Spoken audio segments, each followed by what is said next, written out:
समय की बात है। रामपुर नाम के एक छोटे से गांव में हरियाली से घिरा एक छोटा सा कच्चा घर था। उसी घर में किसान हरिदास अपने दो बेटों रघुवीर और मोहन के साथ रहता था। सुबह का समय था। सूरज की पहली किरण खेतों पर पड़ रही थी। पक्षियों की चहचहाहट से पूरा गांव गूंज रहा था। हरिदास अपने आंगन में हल और बैलों की रस्सी ठीक कर रहा था। उसके चेहरे पर मेहनत की लकीरें थीं, लेकिन मन में संतोष था। मोहन बेटा, सूरज निकल आया है, खेत पर चलने का समय हो गया। जी बाबूजी, मैं तैयार हूँ। पानी की मशक भी भर ली है। शाबाश बेटा, यही लगन आदमी को बड़ा बनाती है।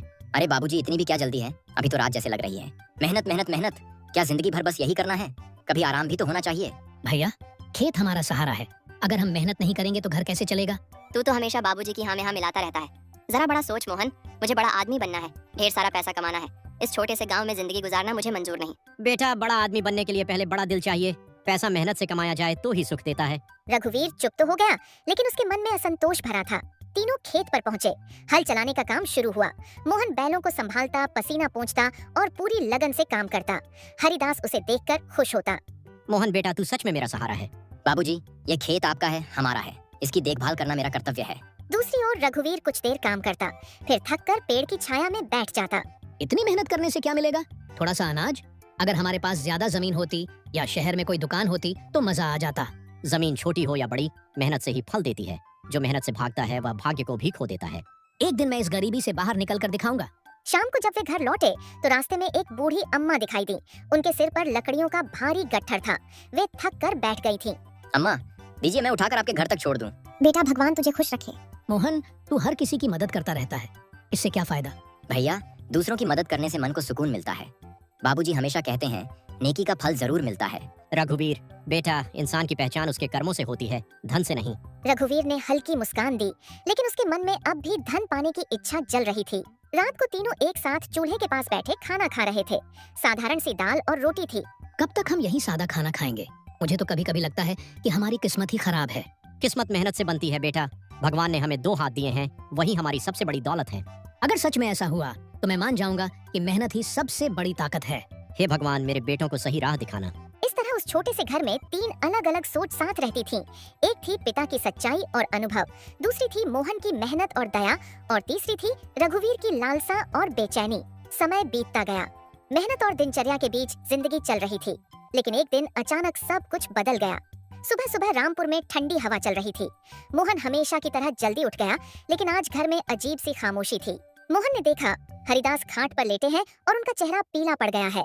बाबूजी, क्या हुआ? आपकी तबीयत ठीक नहीं लग रही। कुछ नहीं बेटा, बस शरीर साथ नहीं दे रहा। मोहन तुरंत पानी लेकर आया। रघुवीर भी शोर सुनकर बाहर आया। क्या हुआ बाबूजी को?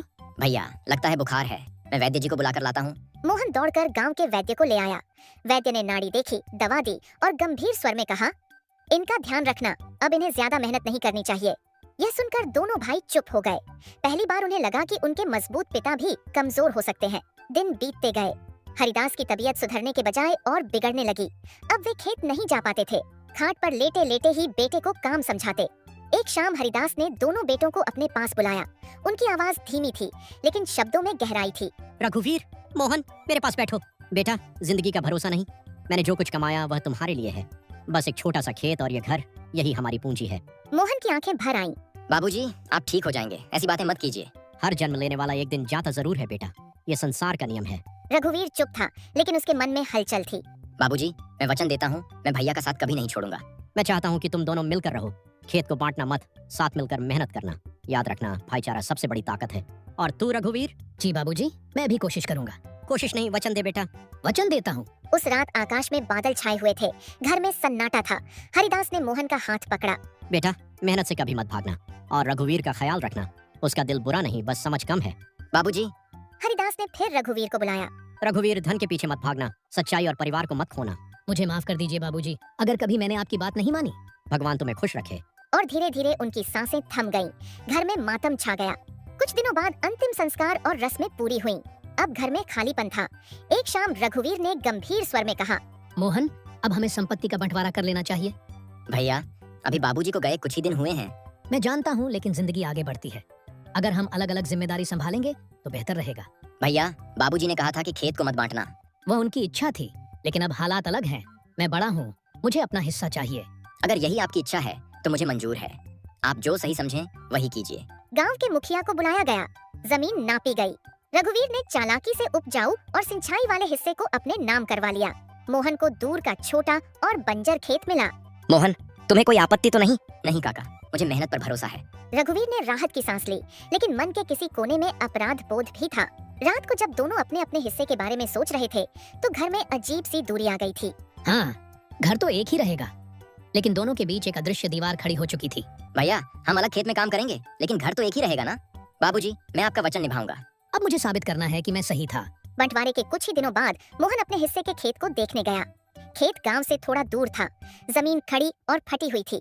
जगह जगह पत्थर और झाड़ियां उगी थीं। मोहन ने गहरी सांस ली। तो यही है मेरी किस्मत। बाबूजी, आपने कहा था मेहनत से भागना मत। मैं हार नहीं मानूंगा। भैया, जमीन चाहे जैसी हो, अगर हम उसे अपना समझकर मेहनत करें तो वह फल जरूर देती है। अगले ही दिन सूरज निकलने से पहले मोहन अपने खेत पर पहुंच गया। हाथ में कुदाल और फावड़ा था। पहले इन पत्थरों को हटाना होगा, फिर मिट्टी को नरम बनाना होगा। वह घंटों झुक झुक कर पत्थर निकालता रहा। पसीना उसके माथे से टपक रहा था। दोपहर तक वह थक चुका था। तभी गांव के बुजुर्ग रामू काका वहां से गुजरे। रामू काका, अरे मोहन, इस बंजर जमीन में क्या ढूंढ रहा है? काका, उम्मीद बो रहा हूँ। अगर सच में मेहनत करेगा तो ये जमीन भी तेरे साथ देगी। मिट्टी में गोबर और खाद डालना, पानी का इंतजाम करना, धीरे धीरे सुधार होगा। धन्यवाद काका, आपकी सलाह ही मेरी ताकत है। अगले कई हफ्तों तक मोहन रोज सुबह शाम खेत पर काम करता। वह गांव के घरों से गोबर इकट्ठा करता, खाद बनाता और मिट्टी में मिलाता। कभी वह तालाब से पानी भरकर लाता, कभी नहर से छोटी नाली बनाकर पानी खेत तक पहुंचाने की कोशिश करता। एक दिन रघुवीर उसे पानी की मशक ढोते देख बोला, इतनी मेहनत क्यों कर रहा है? आखिर मिलेगा क्या? भैया, आज मेहनत है, कल फसल होगी। कुछ समय बाद आसमान में बादल छाए। पहली बारिश की बूंदें जमीन पर गिरी। मोहन खेत में खड़ा होकर बारिश में भीग रहा था। धन्यवाद भगवान, अब मेरी मेहनत रंग लाएगी। बारिश के बाद मिट्टी थोड़ी नरम हो गई। मोहन ने बीज बोए, चना और गेहूं। हर रोज वह पौधों को देखने आता। छोटे छोटे अंकुर मिट्टी से बाहर झांकने लगे। मोहन खुशी से चिल्लाया। रामू काका ने दूर से देखा और बोले, शाबाश बेटा, तेरी लगन ने कमाल कर दिया। कुछ महीनों बाद वही बंजर जमीन हरे भरे पौधों से भर गई। खेत लहलहाने लगा। गांव के लोग देखने आने लगे। एक किसान बोला, ये वही खेत है जो पहले सूखा पड़ा था? दूसरा बोला, मोहन ने सच में चमत्कार कर दिया। रघुवीर भी देखने आया। उसके चेहरे पर आश्चर्य था। रघुवीर, ये कैसे संभव है? भैया, बस मेहनत और धैर्य। रघुवीर कुछ पल चुप रहा। शायद बाबूजी सही कहते थे। जब कटाई का समय आया तो मोहन की फसल उम्मीद से ज्यादा निकली। अनाज के ढेर लग गए। मोहन ने सबसे पहले मंदिर जाकर धन्यवाद दिया। फिर घर आकर रघुवीर के सामने बोला, भैया, यह हमारी पहली जीत है। आप भी साथ चलिए, हम मिलकर आगे और मेहनत करेंगे। रघुवीर की आंखें नम हो गईं। मोहन, मैंने तेरा मजाक उड़ाया था, लेकिन तूने साबित कर दिया कि मेहनत से बंजर जमीन भी सोना उगल सकती है। भैया, यह जीत सिर्फ मेरी नहीं, बाबूजी की सीख की जीत है। मोहन मुस्कुराया। दोनों भाई पहली बार दिल से एक दूसरे के करीब आए। मोहन की मेहनत से खेत हरा भरा हो चुका था। घर में पहली बार खुशियों की लहर थी। लेकिन प्रकृति की अपनी ही चाल होती है। अगले साल गर्मी कुछ ज्यादा ही लंबी हो गई। रामपुर में आसमान कई दिनों से बिल्कुल साफ था। न बादल न ठंडी हवा। धरती तवे की तरह तप रही थी। तालाब का पानी घटने लगा। कुएं की दीवारें सूखने लगीं। गांव के चौपाल में लोग इकट्ठा थे। रामू काका बोले, अगर इस हफ्ते बारिश नहीं हुई तो फसल बचाना मुश्किल हो जाएगा। रघुवीर आत्मविश्वास से बोला, मेरे खेत में तो अच्छी फसल खड़ी है, इतना भी क्या डरना। एक बुजुर्ग किसान ने समझाया। बेटा, सूखा अमीर गरीब नहीं देखता, पानी ही जीवन है। रघुवीर के खेत में उस साल गेहूं और सरसों की अच्छी फसल लगी थी। वह अक्सर मोहन से कहता, देखा, उपजाऊ जमीन का फायदा। बिना ज्यादा मेहनत के भी फसल लहलहा रही है। मोहन शांत स्वर में जवाब देता। भैया, अभी समय है, पानी का इंतजाम कर लीजिए। रघुवीर हंस देता। इतनी चिंता मत किया कर मोहन, बारिश अपने समय पर आएगी। दिन बीतते गए। सूरज की तपिश बढ़ती गई। खेतों की मिट्टी में दरारें पड़ने लगीं। एक सुबह रघुवीर खेत पर पहुंचा तो उसके चेहरे का रंग उड़ गया। हरी भरी फसल पीली पड़ चुकी थी। पत्तियां झुक गई थीं। रघुवीर घबराकर, ये क्या हो गया? उसने मिट्टी को हाथ से छुआ। वह बिल्कुल सूखी थी। वह दौड़ता हुआ घर आया।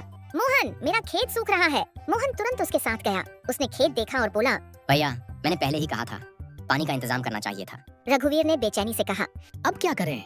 अगर फसल नष्ट हो गई तो हम बर्बाद हो जाएंगे। तालाब में अभी थोड़ा पानी है, हम मिलकर नाली बना सकते हैं। रघुवीर थका हुआ था, लेकिन अब उसके पास कोई और रास्ता नहीं था। दोनों भाई फावड़े लेकर जुट गए। धूप तेज थी, पसीना आंखों में जा रहा था। रघुवीर थक कर, मैंने कभी इतना कठिन काम नहीं किया। भैया, अभी भी देर नहीं हुई, मेहनत करेंगे तो कुछ फसल बच जाएगी। लेकिन तालाब का पानी भी बहुत कम था। जब तक नाली तैयार हुई तब तक आधी फसल सूख चुकी थी। कुछ ही दिनों में रघुवीर का खेत लगभग बर्बाद हो गया। गांव वाले सहानुभूति से बोले, रघुवीर, हमने कहा था ना, पानी का इंतजाम पहले करना चाहिए था। रघुवीर चुप था। उसका घमंड अब टूट चुका था। रात को वह आंगन में बैठा था, सिर झुका हुआ था। रघुवीर, मोहन, मैं हार गया। मैंने घमंड किया, बाबूजी की बात नहीं मानी। भैया, हार जीत जीवन का हिस्सा है। असली जीत तब है जब हम अपनी गलती से सीखें। मैंने हमेशा आसान रास्ता चुना, तूने कठिन रास्ता चुना और जीत गया। भैया, जीत मेरी नहीं, सीख की है।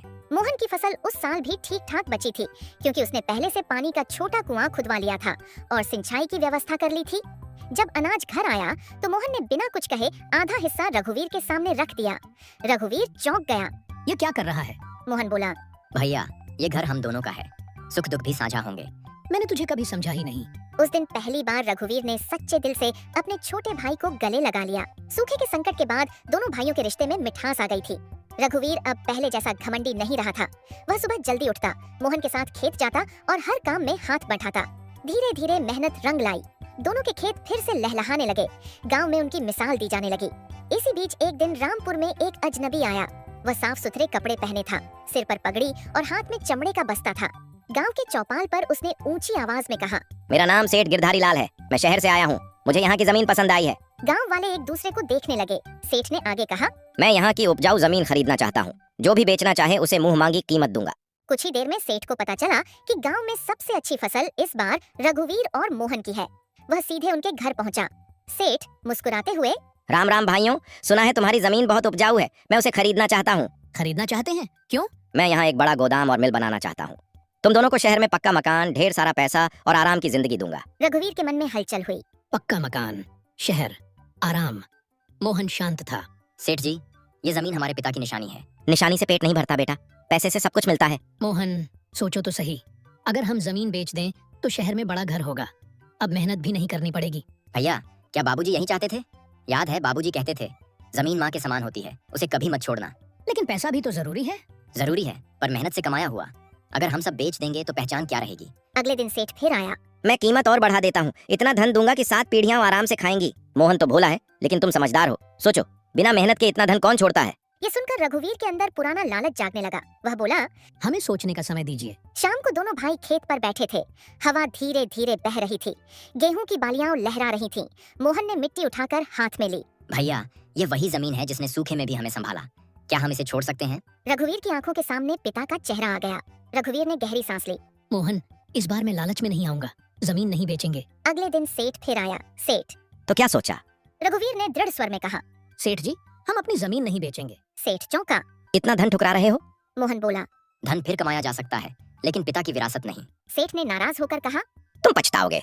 अगर मेहनत हमारे साथ है तो हमें किसी बात का डर नहीं। सेठ गुस्से में वहाँ से चला गया। गांव के लोग यह सुनकर खुश हुए। रामू काका बोले, तुम दोनों ने सही फैसला किया, जिसने जमीन छोड़ी उसने जड़ें छोड़ दी। रघुवीर ने मुस्कुराकर मोहन से कहा, आज समझ आया, असली अमीरी पैसा नहीं, आत्मसम्मान और परिवार है। और मेहनत भैया, मेहनत सबसे बड़ी पूंजी है। दोनों भाई हंस पड़े। हवा में लहराती फसल मानो कह रही थी, जिस घर में प्रेम और परिश्रम हो वहाँ कभी कमी नहीं। लालच इंसान को गिरा सकता है, लेकिन सीख उसे उठा सकती है। भाईचारा और एकता सबसे बड़ी ताकत है। मेहनत और धैर्य से हर मुश्किल जीती जा सकती है। अपनी जड़ों और परिवार की विरासत को कभी मत छोड़ो।